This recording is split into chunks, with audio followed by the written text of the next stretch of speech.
라이트 앤 딜라이트 말씀 묵상의 시간입니다. 거룩하신 아버지 하나님, 오늘도 우리가 주님의 은혜를 의지하고 이 하루를 살 수 있도록 도우시니 감사와 찬양을 드립니다. 오늘도 우리에게 말씀하시는 주님의 음성에 우리의 귀를 기울이게 하시고 주의 말씀을 듣고 깨달으며 주님 뜻대로 살아갈 수 있도록 인도해 주옵소서.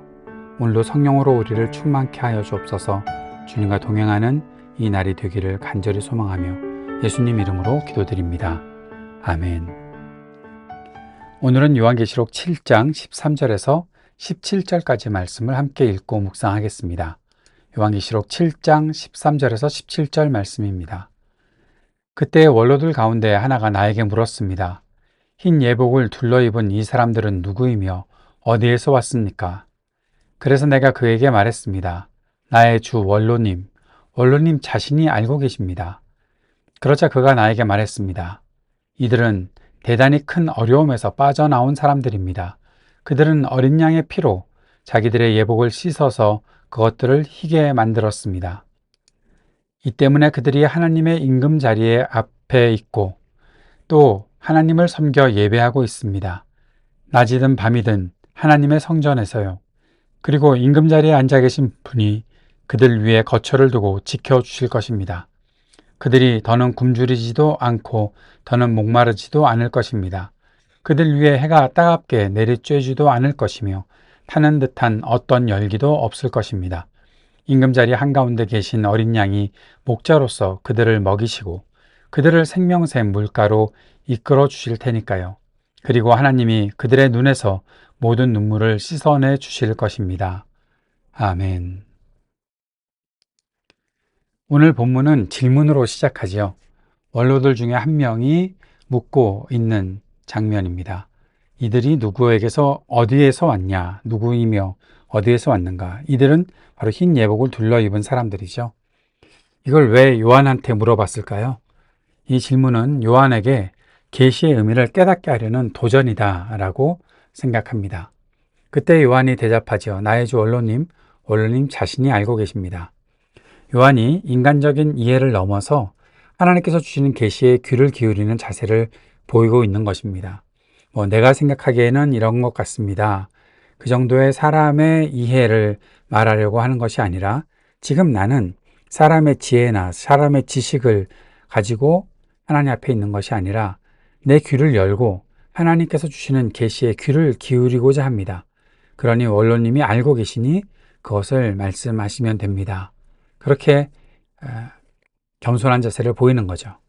그랬더니 14절에 이어서 계속 그가 요한에게 말하는데 이들은 대단히 큰 어려움에서 빠져나온 사람들이다. 그들은 어린 양의 피로 자기들의 예복을 씻어서 그것들을 희게 만들었다라고 말하고 있습니다. 다시 말하면 이들은 큰 환난을 통과한 승리자들이다 라고 말한 거죠.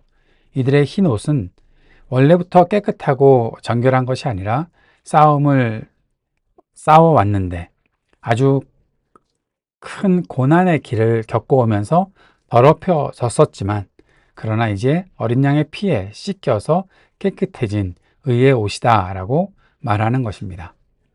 여기서 우리는 그런 교훈을 얻게 됩니다. 신앙이라는 것, 믿음이라는 것은 고난을 회피하는 것이 아니라 고난 속에서의 견인, 하나님께서 우리를 붙잡아 주시는 그 일들을 경험하는 것이다 라는 것입니다. 믿음을 가지고 있으니 고난의 길들은 다 넘어가겠지, 다 피해 가겠지가 아니라 그 어떠한 어려움 속에서도 때로는 정말 피 흘리는 그런 처절한 싸움 속에서도 끝까지 하나님께서 나를 붙잡아 주시는 일들을 경험하는 것, 그것이 바로 하나님께서 우리를 인도하시는 그 믿음의 길을 걸어가는 것이죠. 우리의 삶 속에서 얼마나 많은 순간 우리가 고난의 길을 피하려고만 했습니까? 하나님께서 우리에게 베풀어 주시는 은혜를 누릴 수 있다. 그리고 나는 분명히 부활의 능력을 믿고 있다라고 이야기하면서도 그 일들을 제대로 믿지 못하는, 그래서 결국에는 하나님의 은혜와는 전혀 다른 그러한 삶을 살아가고 있는 것이 우리들의 모습은 아닌가 오늘 이 말씀을 통해서 살펴보게 되는 것입니다.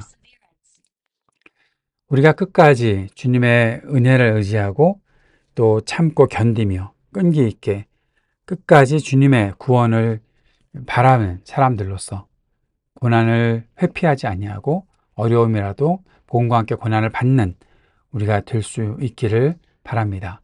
언제나 나와 함께 하시는 하나님이시다 고백한다면 바로 그 길로 우리가 걸어가야 하는 것이겠지요. 어린 양의 보좌 앞에서 누리는 축복의 모습이 이제 15절부터 등장하고 있습니다. 15절에서는 그들이 하나님의 임금자리 앞에 있다. 하나님을 섬기고 있다.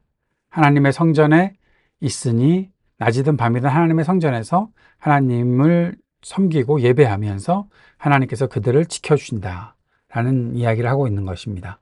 구원의 목적은 하나님을 섬기는 삶이죠. 구원받은 자들은 바로 예배자입니다.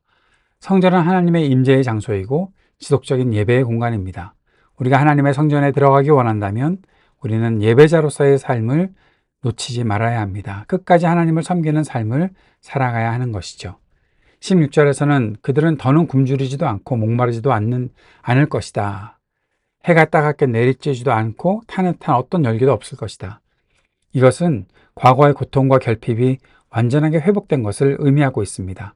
새하늘과 새 땅의 평안이 예고되어 있는 것을 보게 됩니다. 17절에서 어린 양이 목자로서 그들을 먹이시고, 참 아이러니하죠?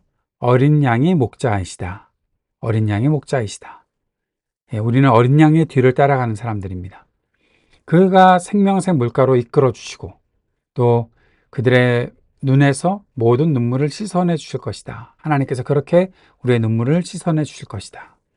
어린 양의 목자가 된다는 것 모순처럼 보이지만 이것이 복음의 핵심입니다. 이것을 이해한다면, 이것을 알고 있다면, 끝까지 이것을 향해 나아간다면 우리는 참된 그리스도인의 모습을 가지고 살아갈 수 있는 거죠. 희생자이자 인도자가 되신 예수님, 그분이 바로 우리의 목자가 되십니다. 하나님 나라는 고난 이후에 깊은 회복과 사랑의 친밀함이 있는 곳입니다. 모든 눈물을 하나님께서 기억하시고 닦아주신다는 사실을 잊지 말아야 하겠습니다. 당시 교회에 이 메시지가 어떤 것을 주고 있을까요? 고난과 박해, 황제 숭배 압박 속에 신음하던 교회에 주시는 하늘의 위로를 이 말씀 속에서 얻을 수 있겠죠. 고난이 끝이 아닙니다. 환난을 통과한 사람은 하나님의 임재 안에서 영원한 안식을 누리게 됩니다. 믿음으로 견디는 삶, 그것이 바로 가장 영광스러운 삶임을 알게 되는 것이죠. 오늘의 교회와 성도에게 주는 메시지, 그것은 무엇입니까?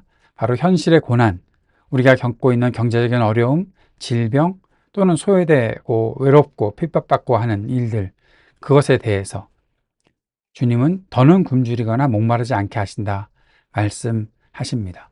이 땅에서 살아가는 수많은 노동자들, 지금도 핍박을 당하고 있고 어려움을 겪는 이들, 그들에게 하나님께서 더는 굶주리거나 목마르지 않게 하신다라는 약속을 주시는 것이죠.